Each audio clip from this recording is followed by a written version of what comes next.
Hi there.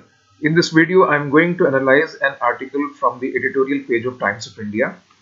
Reading articles from the editorial page is real fun. In the sense, it gives you an opportunity to understand how experts frame their arguments. In the process, you learn how to construct arguments properly, how to identify fallacies or flaws in the arguments or line of reasoning. Interesting, right? Let us take an article to understand this idea better. This is an article from the Times of India editorial of 21st March 2022. Here we go. This article presents a counter-argument for the view expressed by Shri Venkaiah Naidu. Shri Naidu expressed the opinion that the imposition of English as a compulsory language for learning has harmed India. Straight away coming to the point. The author points out that Shri Naidu has framed the issue in a false binary, as you can look at the words here. Well, what does a false binary mean? Binary means involving two things. As you know, bi means two. False binary is basically a misleading argument to make us believe that there exists a dilemma in the choice between two things. In this case, the author points out that the false binary exists between the choice of English and other Indian languages. As you can see here, English versus other Indian languages, the author points out. The author then goes on to add further that English has a utilitarian value. What does that mean? As in, it is utilized for some specific purpose. That's the idea here, right?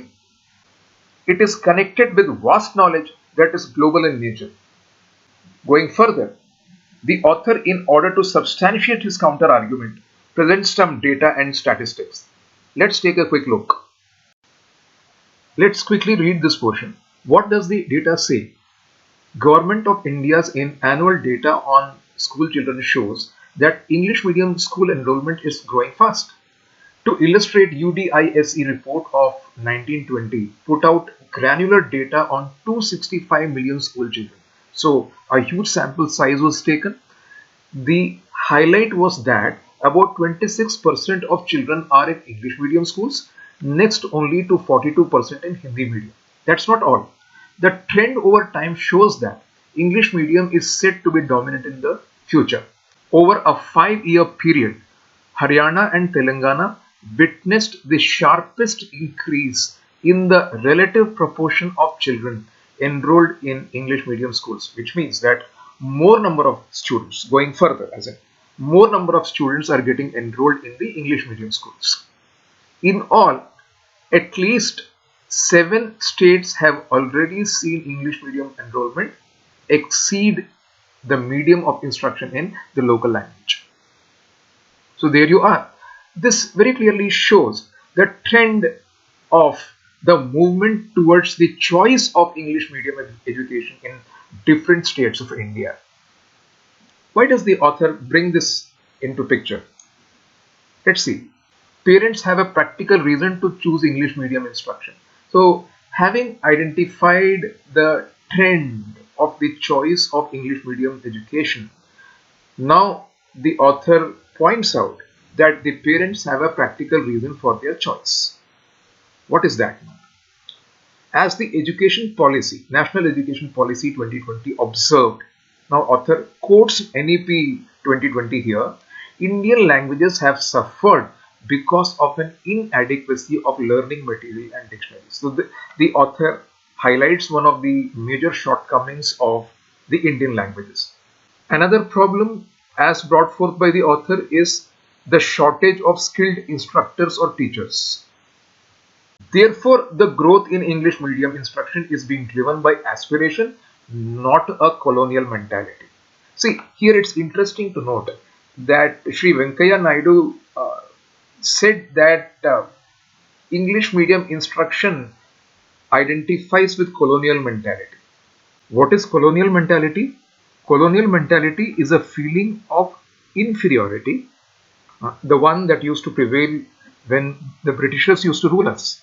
So in a way, the use of English language reminds us of that feeling of inferiority.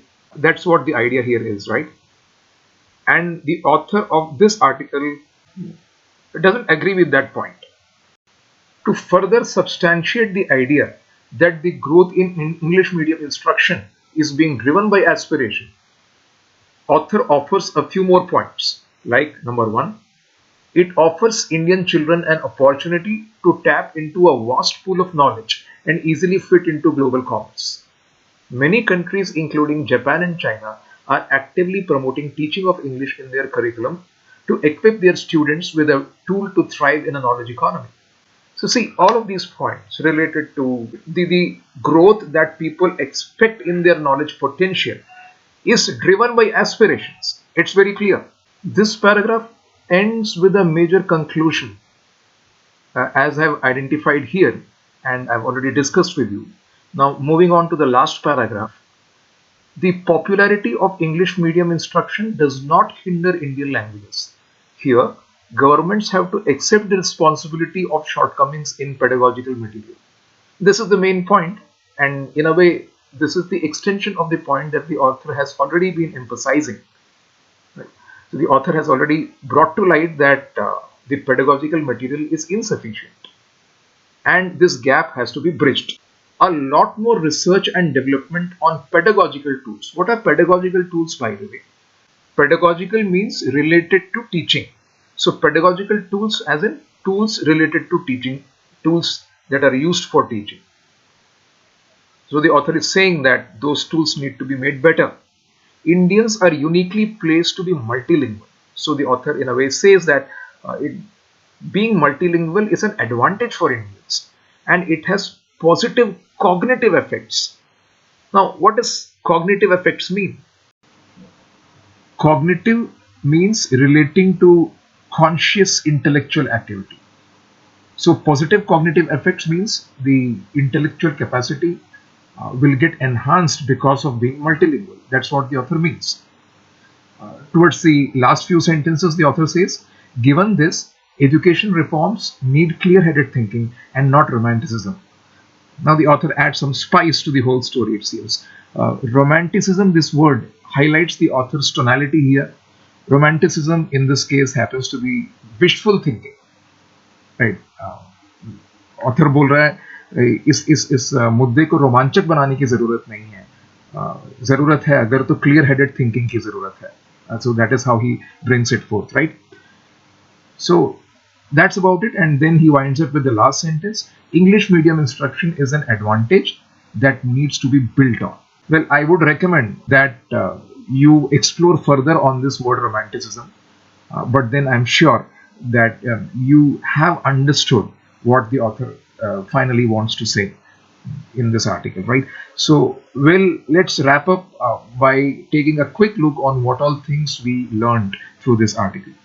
We learned certain words and expressions through their contextual usage, like false binary, utilitarian value, colonial mentality, pedagogical, and the usage of the word romanticism. And most importantly, we understood how the author structured his counter argument. That is, how the author proved the validity of his opinion.